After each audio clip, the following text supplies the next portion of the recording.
Today we have got a workout that is for time. It is 10 reps down to 1 rep of each movement. Okay, so you'll do 10 alternating dumbbell power snatches, rep on the right, rep on the left equals 1 rep. Okay, so alternating dumbbell power snatch, goblet squats and press ups with a hand release at the bottom. You'll do 10 reps of each, 9 of each, 8 of each, 7 of each, all the way through until you do 1 rep of each. So that would be a dumbbell snatch on the right arm and the left arm, 1 goblet squat and 1 hand release press up to finish. So the alternating power snatches with a dumbbell are going to go from the floor straight up overhead, okay, and then you need to switch hands to do the second one. And that's going to go on throughout. So when you do your set of 10, the first round, it's going to go 1, 1, 2, 2, 3, 3, so on. Now in terms of switching hands, you can bring the weight to the floor and then pick it up with the other hand, or as you just saw me there, you can drop the weight from one hand to the other on the descent of the rep. That's worth practicing. When you practice it, you actually get quite good at it and quite confident with it.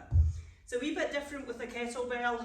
Okay, with a kettlebell, you're not going to be able to drop it from hand to hand, but it sits a little higher off the ground, so it's a nice quick change of hands at the bottom anyway.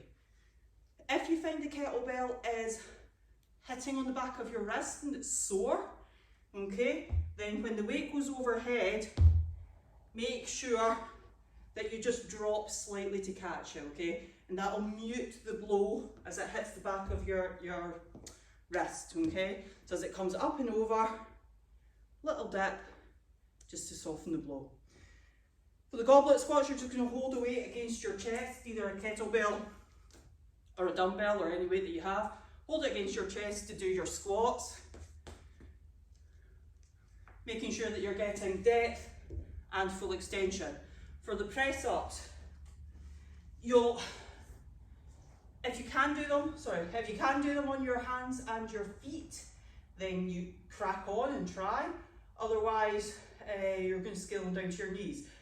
Either way, on the floor, you're going to do a little hand release at the bottom. That's going to change when you do these if you're scaling them down onto a box. Okay, so if you're on your toes, you're going to come down, little moment, and then press back up. You can do this on your knees, so knees go down, little moment, press back up. If you want to meet those two movements in the middle somewhere, then what you can do is you can start on your toes, put your knees down, do the press up, come back to your toes. Just when you're doing that, watch that you don't start wiggling or wriggling up off the ground. So a common mistake is that, okay, where you kind of worm your way off the ground. Guys, that's not a press up, that's just getting up off the floor. Okay, so make sure that you're using your arms and pushing yourself up. And if you find like those options still too difficult, which is fine, you know, it's all practice and progress, then what you could do is you could put your hands on a raised surface, like there's a stack of plates here. You can put your hands on a raised surface, but don't do a hand release, okay? You're just going to go down and touch and press back up.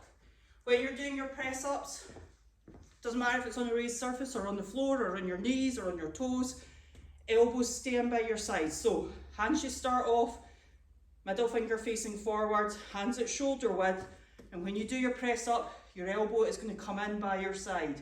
Okay, so not up out here, not hands out here, okay, you lined up with an internal rotation in your shoulder. Keep your shoulders back and your elbows in next to your sides. I'll do the accessory work in a separate video.